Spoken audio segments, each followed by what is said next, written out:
Social मीडियावरती एक धक्कादायक व्हिडिओ व्हायरल झालाय। पुराच्या पाण्यात 3 मित्रांचा मृत्यू झाल्याची घटना घडली आहे। मृत्यूपूर्वीचा व्हिडिओ सध्या व्हायरल होतोय। पुराच्या पाण्यापासून वाचण्यासाठी या 3 मित्रांनी एकमेकांना घट्ट पकडून ठेवलं, पण दुर्दैवानं तिघही पाण्यात वाहून गेलेत। घटनास्थळावर असलेल्या सीसीटीव्हीमध्ये मृत्यूचा हा लाईव्ह थरार कैद झालाय।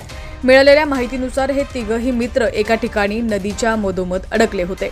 घटना काय घडली होती पाहूयात। त्याआधी तुम्ही HPN मराठी न्यूज चॅनल पहिल्यांदाच पाहत असाल आणि अजूनही चॅनलला सबस्क्राइब केलं नसेल तर नक्की सबस्क्राइब करा आणि बेल आयकॉनवर क्लिक करून नोटिफिकेशन्स मिळवा, जेणेकरून आमचे अपडेट्स लवकरात लवकर तुमच्यापर्यंत पोहोचतील। तर ही घटना घडलेली आहे इटलीमध्ये। डेली मेलच्या रिपोर्टनुसार कॉर्मोस 20 वर्षीय, तिची मैत्रीण बियांका आणि तिचा बॉयफ्रेंड क्रिस्टीन अशी मृतांची नावं आहेत। बचाव पथकानं दिलेल्या माहितीनुसार हे तिघही घटनास्थळी फिरायला गेले होते आणि नदीत पोहायला उतरले, पण नदीचं पाणी अचानक वाढल्यानं त्यांना बाहेर पडता आलं नाही। पण पाणी वाढल्यानंतर बचावासाठी त्यांनी एकमेकांना घट्ट पकडून ठेवलं, पण पाण्याच्या जोरदार प्रवाहात तिघही वाहून गेले।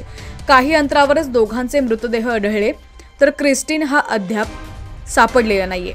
हे तिघजण पुराच्या पाण्यात अडकल्यानंतर नदीच्या काठावर असलेल्या काही पर्यटकांपैकी एकानं तात्काळ अग्निशमन दलाला फोन केला। अग्निशमन दलाने तात्काळ घटनास्थळी धाव घेतली, पण वाचवण्यापूर्वीच हे तिघ पाण्याच्या प्रवाहात वाहून गेले। अग्निशमन दलाचे प्रमुख बासिलो यांनी दिलेल्या माहितीनुसार तिघांना वाचवण्यासाठी त्यांच्याकडे दोरखंड फेकण्यात आला, पण नदीचं पाणी वाढलं आणि आमच्या डोळ्यासमोर तिन्ही मुलं पाण्यात वाहून गेले, असं त्यांनी सांगितलं। इटलीतील प्रेम रियाको शहराचे महापौर यांनी या 3 मुलांच्या मृत्यूबद्दल शोक व्यक्त केलाय।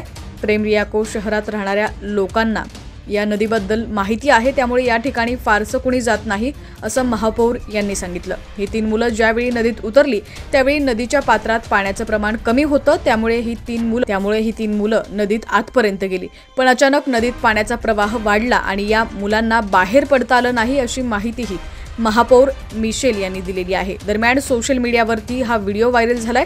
तरुण मुलांच्या मृत्यूनं शोक व्यक्त केला जातोय। हा व्हिडिओ किंवा ही बातमी जरी दुसऱ्या देशातील असली तरी देखील अशा घटना आपल्या भारतात किंवा आपल्या राज्यात देखील घडू नयेत, अशी काळजी सर्वांनीच घेणं अपेक्षित आहे।